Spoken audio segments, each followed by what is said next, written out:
know the Vending Machine Isekai sounds like it was written as a drunken bit, but it's unironically not terrible. Here, I'll prove it. Here's my patented bad isekai test. There are 2 questions. 1. Would your story be basically the same if the protagonist were literally anyone else? And 2. Would your story be basically the same if the isekai element were removed? If the answer to either of these questions is yes, it's a bad isekai. So let's apply this test to the Vending Machine Isekai. 1. Why the protagonist? He's the world's greatest vending machine fan. 2. Why isekai? Because it'd be funny if he got isekai'd as a vending machine. Oh, this is new. Our first pass from a technicality. Well, you know what they say about being technically correct. It makes your dick bigger, that's what they say. Welcome, by the way, to the 2nd episode of Isekai Cop, where I seek out the good isekai and punish the naughty ones. Alright, you know the real reason why the Vending Machine Isekai works? Because it's a clever restriction on the story. Stories need constraints. I mean, this is literally why Ascendance of a Bookworm works, because she can't do shit. Same with Death Note, it's the weirdly specific rules that make it interesting. Or Future Diary, where they had the restraint to rip off Death Note, but without any talent. Okay, wait, maybe that was a bad example. Here, being a vending machine introduces some very obvious and practical constraints to the story, and it actually kind of works, even if it's a little bit fucking stupid. Basically, imagine Ascendance of a Bookworm, but like, double. When the main character literally can't move, the dynamic of the show is actually, dare I say it, very original. Gasp! An isekai with actual creativity? Sure, it sounds like the author wrote this to win a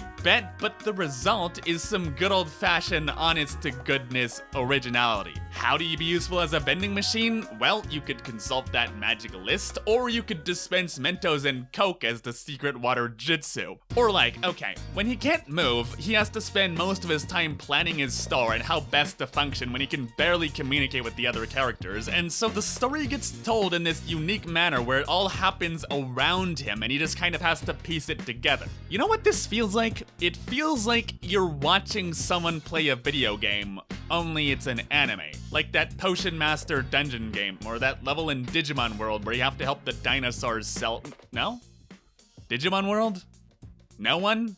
You fucking zoomers. It feels less like an isekai and more like a Twitch stream. If this were a game, I'd probably buy it. And the other thing I like about this is that it doesn't waste your time. You know how long this show spends setting up its world? Literally like 30 seconds. It's like, dude dies, dude likes vending machine, dude's a vending machine. Okay, let's go. We don't need to spend a double episode runtime setting up all this shit about a cell phone and chips, only to literally forget about all of it like 3 episodes later, making you wonder why the shit they even bothered in the first place. No, fuck that. You ever play Pokemon? You're a weeaboo, of course you have. You know why Red and Blue still hold up 20 years later? Why everyone can keep doing challenge runs with literally every random fuck-off Pokemon and people still watch it? It's not all the jank that makes this work. It's that it doesn't bog you down with fucking bullshit. It's like, here's a Pokemon, go to town and get some bitches, asshole. It doesn't spend 3 hours setting out some brain-dead story that literally no one gives a shit about. It doesn't try fisting you with meaningless cutscenes every 30 seconds. No, it's like, catching Pokemon is fun.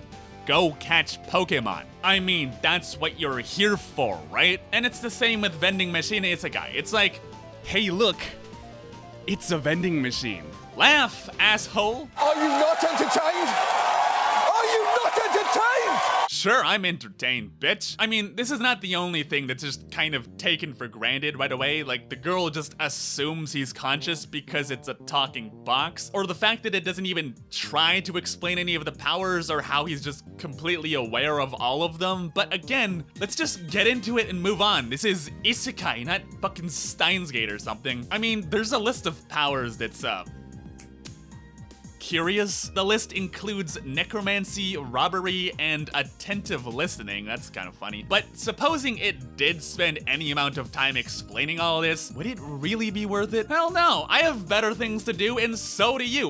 Well, you don't, but I do. If there's one thing I don't really like so far, it's Well, it's the characters. I mean, there's the lolly that almost seems like a subversion of the lolly trope as she tries butt-fucking the protagonist with a bunch of rocks, but so far I'm just kind of seeing lolly. And, I guess the bigger problem is 3 episodes in, I literally couldn't tell you a single thing about the protagonist's personality or any of the other characters, really. This is less an issue than it sounds. Again, the interesting part is the video game shopkeep type stuff, so maybe it doesn't really need all of that. But then again, we're only 3 episodes in, so if he doesn't actually gain a personality, it might still turn out to be really, really terrible. So I'm definitely not gonna go and say this is better than something actually good, like, say, Ascendance of a Bookworm. Actually, come to think of it, the plot and structure of that is almost identical. But I will say that it is an isekai that's actually original in the most cynical fucking way possible. Again, it does feel like it was written as a bet by someone jaded by the depressing fucking state of the anime industry, but the result is something new and original. And you know what?